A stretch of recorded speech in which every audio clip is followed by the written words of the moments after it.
On Sunday, October 15th, the moon will temporarily block the bright star Regulus before dawn for observers in much of North America.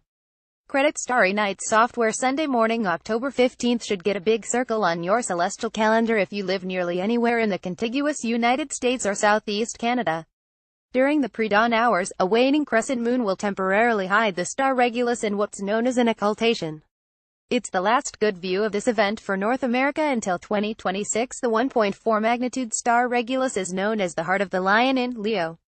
The star's name is Latin for Little King. It is also the only first-magnitude star to sit almost exactly on the ecliptic or sun's yearly path in front of the constellations of the zodiac. It lies only 0.46 degrees from the ecliptic line. As a consequence, Regulus can on occasion be hidden by the moon in an occultation, and early on Sunday morning just such a sight will be available for people living in most of the contiguous U.S. except the Pacific Northwest and parts of the Northern Plains, as well as over a slice of southeast Canada and parts of the Maritime provinces. Near and along the west coast, Regulus will already be hidden behind the moon when it rises shortly after 2:30 a.m.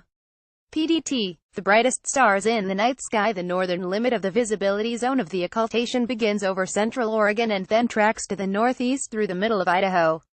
Then it skims over portions of southern Montana and North Dakota and continues east-northeast through northern Minnesota, cutting straight through the Arrowhead region before heading out over Lake Superior. Those who are located above or to the north of the visibility line will lose out, having to settle for a close approach of the moon to the star. Nonetheless, if your area is slated for a miss, go out and watch anyway.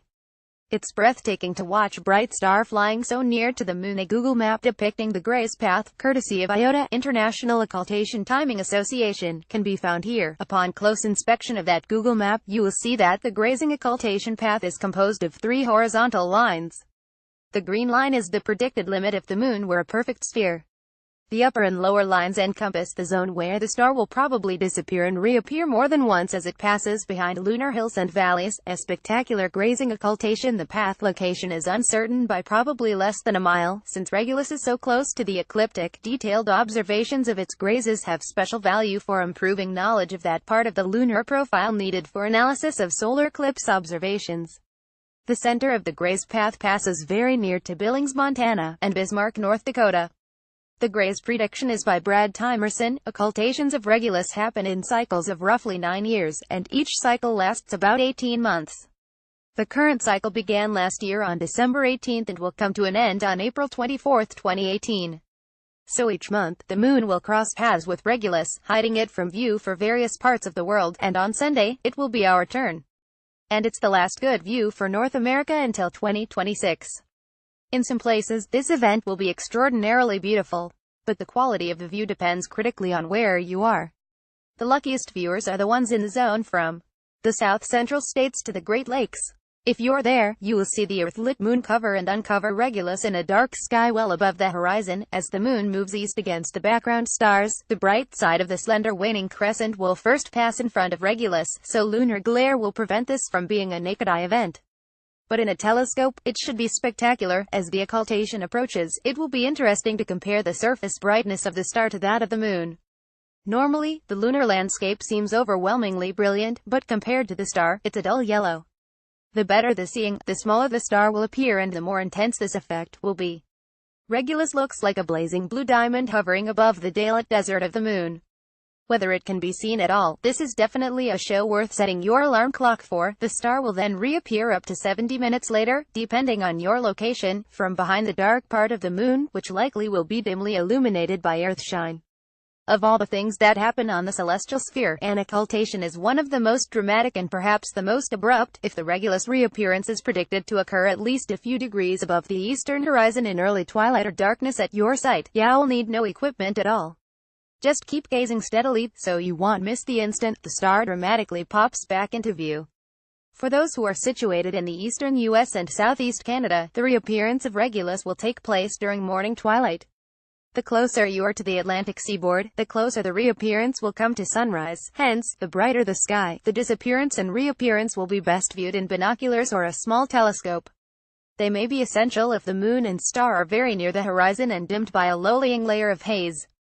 Binoculars should be on a tripod or some other steady mount. Here is a listing of 15 selected cities providing local times of when Regulus will wink out behind the bright lunar crescent and reappear from behind the dark lunar limb.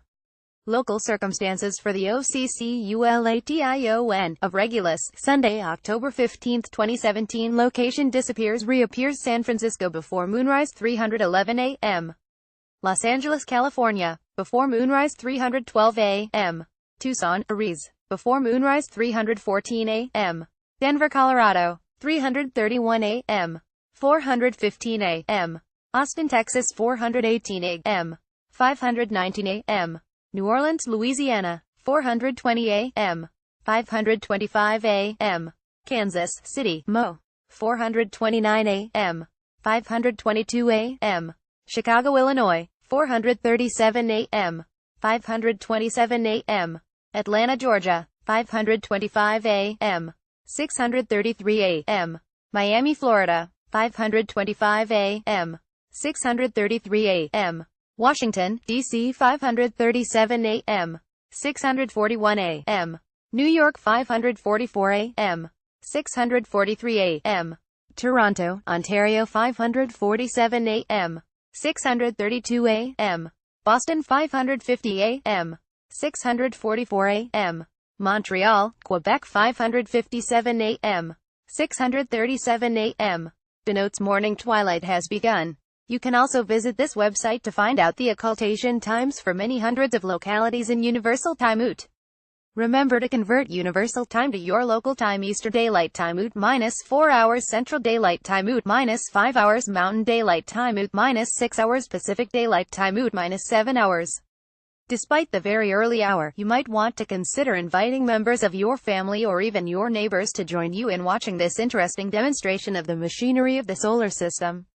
Who knows, this occultation might make a great impression on them, weather and observing conditions permitting, of course. You can explain to them that Regulus is a blue star 4.5 times bigger than and 160 times brighter than the sun, and that the starlight they are seeing now actually started on its journey toward Earth some 85 years ago. For comparison, the moon is only 1.25 light-seconds distant. If you pass on Sunday's opportunity and plan to wait out the next occultation of Regulus that favors the United States and Canada, you're going to have a rather long wait. It will be during the late night hours of February 2, 2026, and it will involve a bright, waning gibbous moon. Editor's note: if you have an amazing night ski photo you'd like to share with us and our news partners for a possible story or image gallery, send images and comments into spacaphotos@space.com. Joe Rao serves as an instructor and guest lecturer at New York's Hayden Planetarium. He writes about astronomy for Natural History magazine, The Farmer's Almanac and other publications, and he is also an on-camera meteorologist for FiOS 1 News in Rye Brook, NY. Follow us at space.com, Facebook or Google. Originally published on space.com.